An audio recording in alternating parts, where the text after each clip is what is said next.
Thank you very much, my good colleague, Mr. Fofieng. Ladies and gentlemen, thank you all very much for coming again.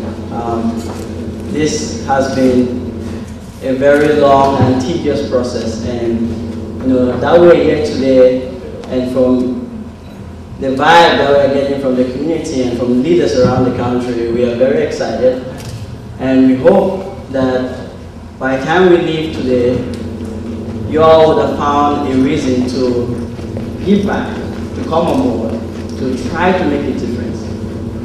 So, ladies and gentlemen,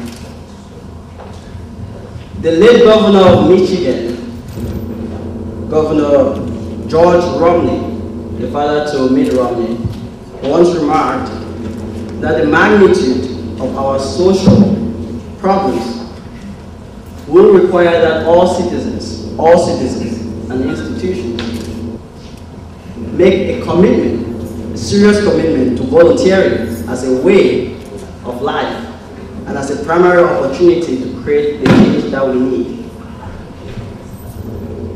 In this day and age, one is tempted to argue that the need for a new direction, a new way, is indeed very critical in 2010. More than in 1968 when Romney was at his prime.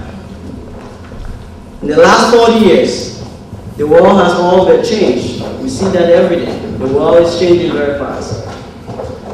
While economies have improved in Western countries, this tremendous expansion that the West have seen has not been marked by unequally expansive economies in our African countries. Our African communities have shrunken relatively as far as economic potential. China and India have, in the last decade, really flexed their muscle in the international stage. We see that every day. In sub-Saharan Africa, from where we're from, progress in our communities has been thwarted by corruption, bad economic policies, lack of human capital, the theme that we see every day recurring in our society. Disease in our community and persistent conflict. These have really contributed to put Africa in abject poverty. We've remained in poverty. You all are aware of the case in Cameroon. We all know that that's why we're here. So I'm not going to say anything, I'm not going to remind you about that plight. You all know what it is. There is no doubt that all of us in this auditorium today, just all of us in this auditorium, make up a very privileged few among our Cameroonian brothers. Very privileged. That we are here in this country of the free, and that we've been able to get the education that we have, and that we've been able to amass the economic potential that we have.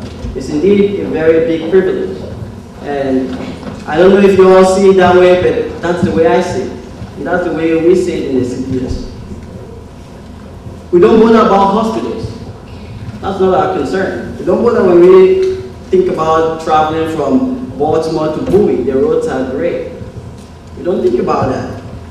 We don't think about banking. We don't think about IT, information technology. That's not our concern. It's great.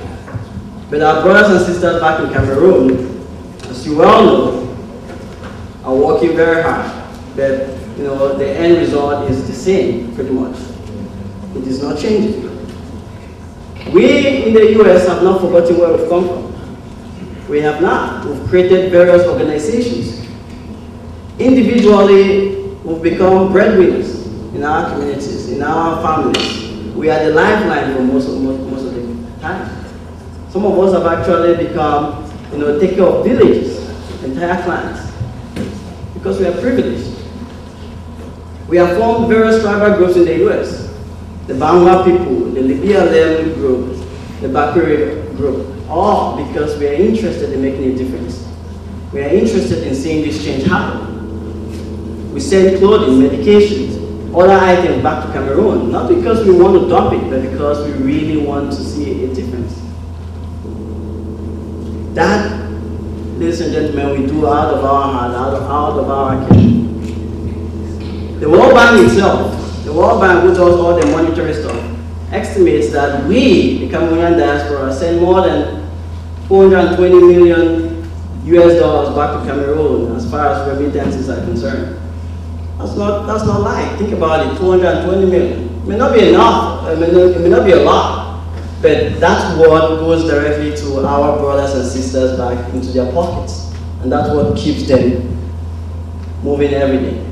220 million far surpasses what the World Bank and the IMF give to the Cameroon government. By far exceeds that. So we in the diaspora make a tremendous contribution to our community, even if we don't want to realize that, don't want to see that. While we've developed tribal groups, while we've developed all our alumni groups, the associations, the secretaries, all to make a difference, we have, however, been very lame, I would say, very unsuccessful to pursue a more nationalistic strategic framework. A framework where we in the diaspora can look about directing our resources, our initiatives, our ideas, and put it collectively, not because I'm from Bangaland or you're from Bakariland, or in a very nationalistic framework, where we don't care if you're from Northwest, from Marua, from San Malema, we don't care, in as much as it's a national framework. We have actually been very quick to blame others, and maybe rightfully so. But at the same time, we have to realize that we have been lacking in our conviction. We have been lacking in our conviction, in selflessness and in strategy. We have criticized others, but we must agree that we have not shown the level-headedness and non-political but nationalistic reflection that is indeed critical to move every society forward. We may think we don't have the power to do that, but no. The founding fathers didn't think they didn't have the power to do that. There were just a few brave men that wanted to make a difference. But we are here more than a few brave men and women. So ladies and gentlemen, we do not need to reinvent the wheel. We do not.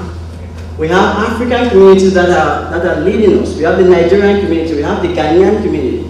If you go to Accra today, it's getting to an emerging economy. If you look at the Ghanaian community in the United States, it's very advanced. Very advanced. You'll be very impressed. What if in our ever-expanding community, what if in this our community, there was this solid, non-political body that could leverage our God-given potential, both individually and collectively, and see that we could enact policies that could have national ramifications? What if this body could heed to the calling by W.E. Du Bois, that famous American 18th century historian, who remarked that there was the need for a talented 10 in every society. Those people that you consider would foster the society by working bravely and tirelessly to make sure that change could happen.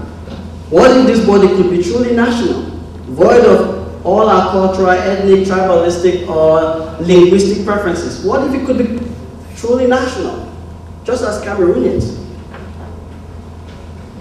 What if this body could serve as a very effective liaison in connection with the new Partnership for Africa's Development, the African Union, or various community organizations, many corporate entities, trans-African national communities as well, to seek concrete ways of advancing ourselves? We must face the fact that we have to answer these questions, or else we keep sending money that does not do anything. That's the bottom line. You could send money, but it ain't going to change anything. Ladies and gentlemen, what if that national body could stand up for the truth? It doesn't matter if it's at night or it's at day, it just speaks the truth and let the cracks fall wherever it falls. What if it could be truly national? That's what we call the CPS today, ladies and gentlemen. The Cameroon Professional Society, we seek to make it that. That is what we call the Cameroon Professional Society. A very nationalistic entity, void of our cultural preferences, but with a singular objective of leveraging our God-given talents.